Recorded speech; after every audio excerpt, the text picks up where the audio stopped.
नमस्कार दोस्तों। OCN network में आपका स्वागत है। मैं हूं ओमकार चौधरी। साजिश तो बहुत बड़ी थी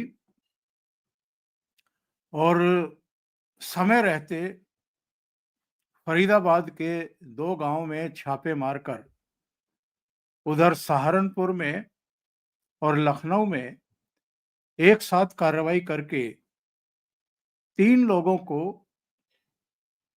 हिरासत में लिया गया, गिरफ्त में लिया गया। और उसके बाद जो गिरफ्तारियों का सिलसिला शुरू हुआ और गिरफ्तारियों के बाद जो पूछताछ का सिलसिला शुरू हुआ, उसके बाद एक के बाद एक ये सारे तार मिलते गए, साजिश खुलती गई और पता ये लग रहा है कि मुंबई की तरह देश की राजधानी दिल्ली को दहलाने की साजिश रची गई थी। दिल्ली का पड़ोसी शहर फरीदाबाद, जो हरियाणा का औद्योगिक शहर है, उसको तबाह करने की साजिश थी।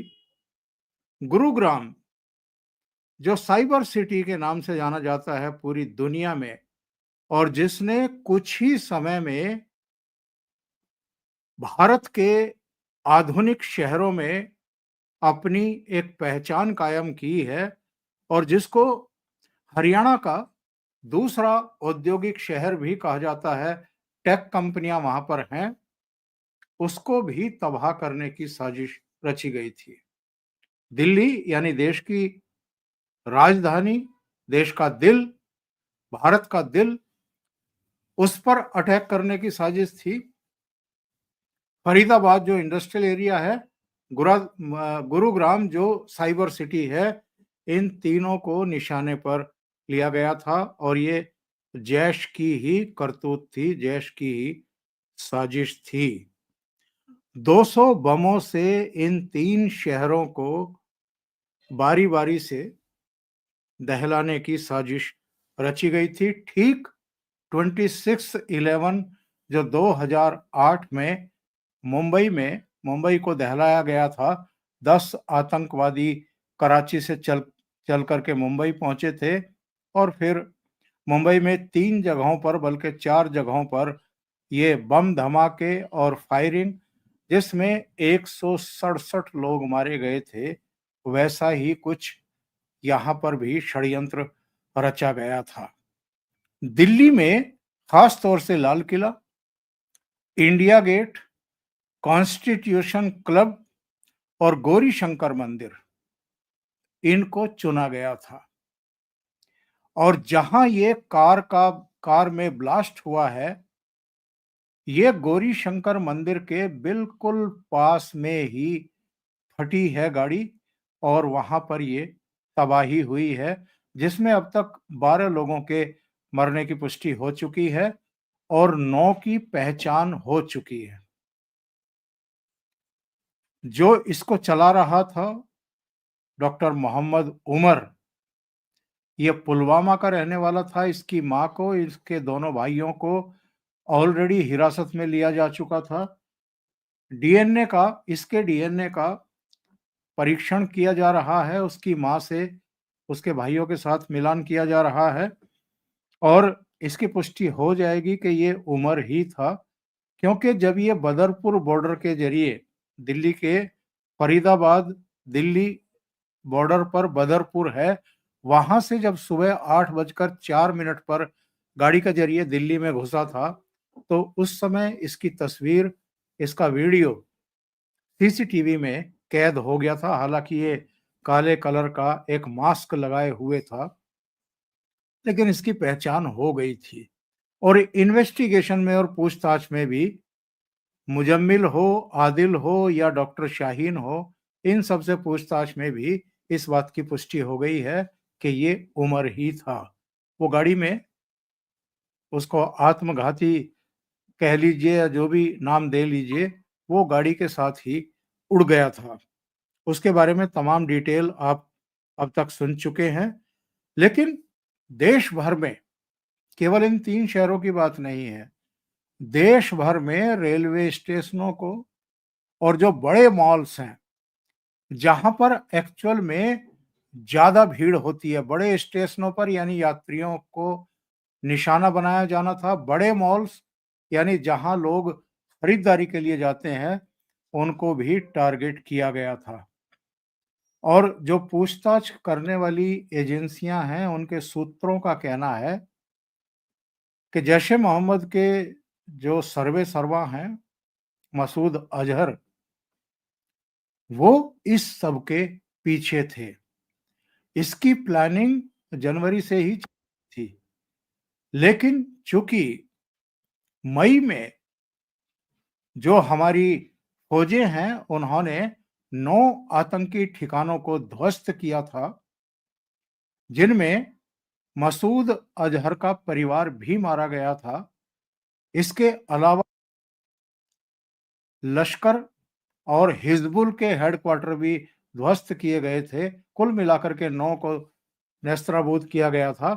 तो उसके बाद से ये तेजी आ गई थी। इसमें एक और बात खुल करके सामने आ चुकी है।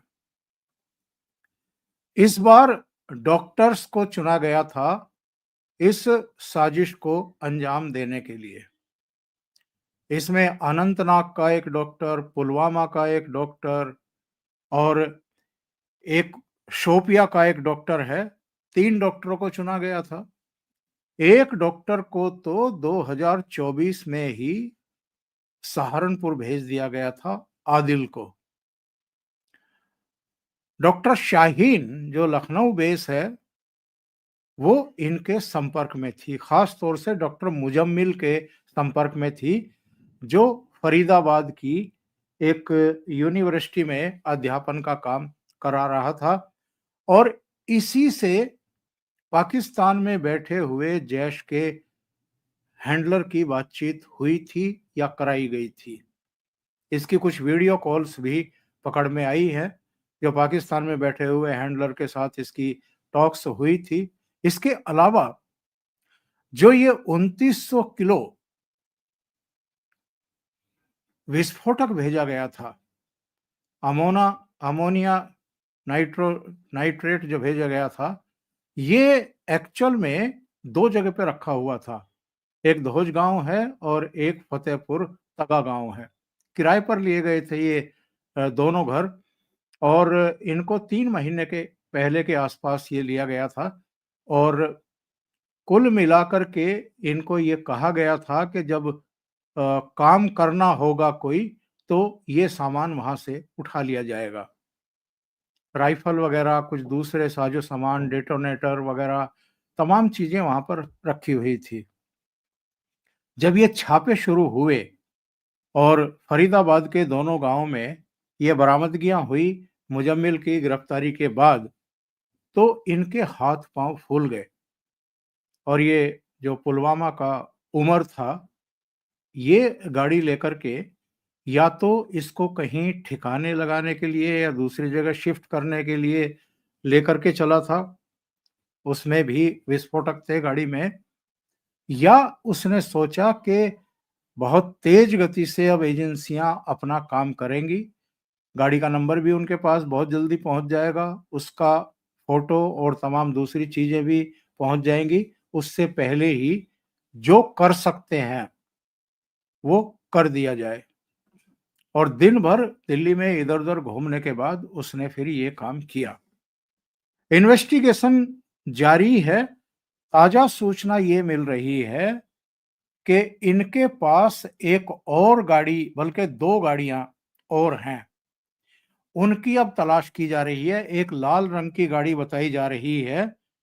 ये हुंडई i120 के अलावा दूसरी गाड़ी है जो दिल्ली के नंबर वाली है, DL10CK0458।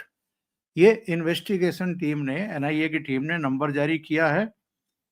और ये जो कार है डॉक्टर उमर उन नबी के नाम पर रजिस्टर है।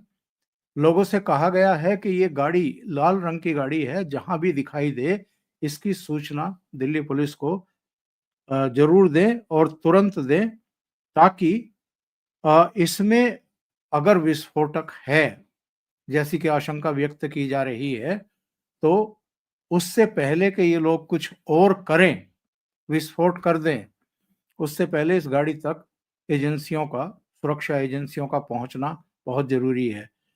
तो दिल्ली में भी अलर्ट जारी किया गया है, ये उत्तर प्रदेश में भी, हरियाणा में भी, आसपास के दूसरे राज्यों को भी कहा गया है कि ये गाड़ी अगर दिखाई दे या सीसीटीवी में कहीं कैद हुई हो, तो फिर ये किस दिशा में गई है, कहाँ गई है, इस पर नजर रखी जाए।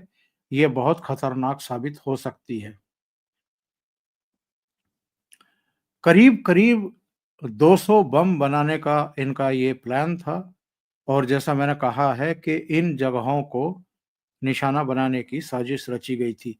एक और डेवलपमेंट है, प्रधानमंत्री नरेंद्र मोदी करीब 2 बजे भूटान की यात्रा से लौटे हैं, और लौटने के तुरंत बाद वो अस्पताल गए हैं जहां पर अ, घायलों को भर्ती किया गया है। उन्होंने अस्पताल में घायलों से बातचीत की है, उनका हाल जाना है, उनका इलाज कैसा चल रहा है, घटना स्थल पर उस समय क्या हुआ था, ये जानने की भी उन्होंने कोशिश की है।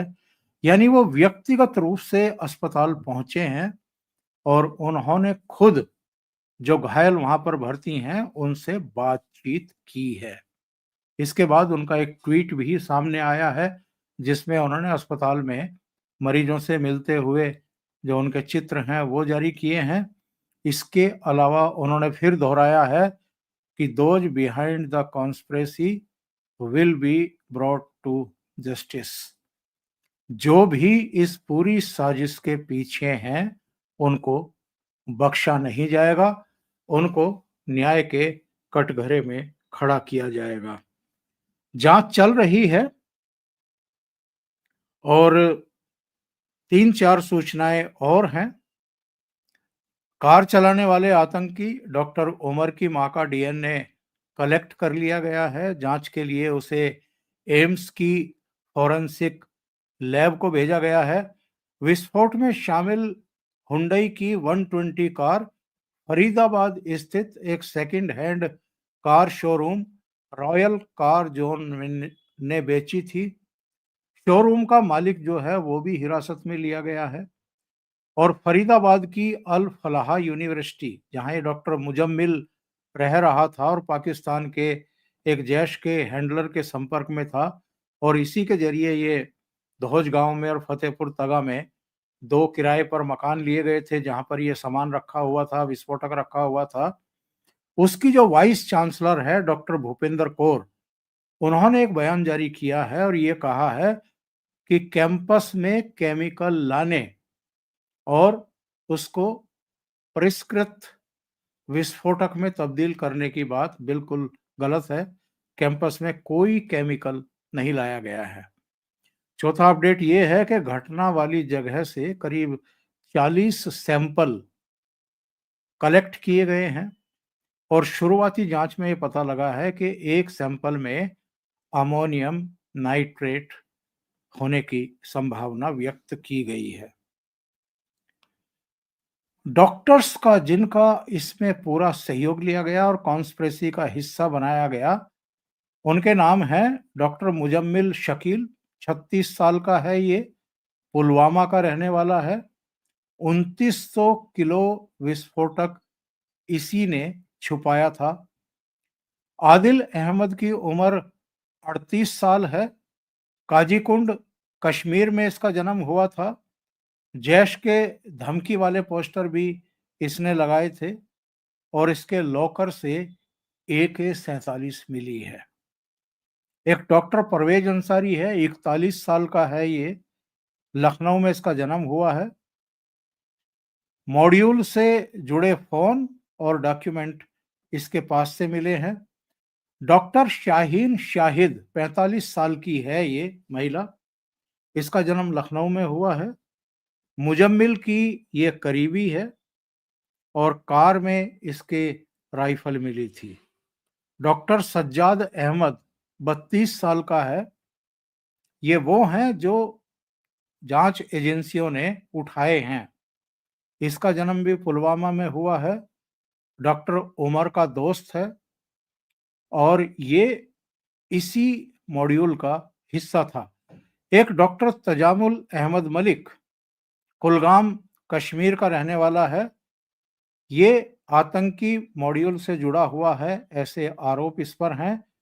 अभी सूचना मिल रही थी कि इसको जाने दिया गया पूछताछ के बाद, लेकिन जाहिर है जब एजेंसियां किसी को जाने देती हैं पूछताछ के बाद तो भी उस पर बहुत बारीक नजर रहती है, उसके परिवार वालों पर भी, और वो किससे बात कर रहा है, किससे मिल रहा है, इस पर भी निगाह रहती है।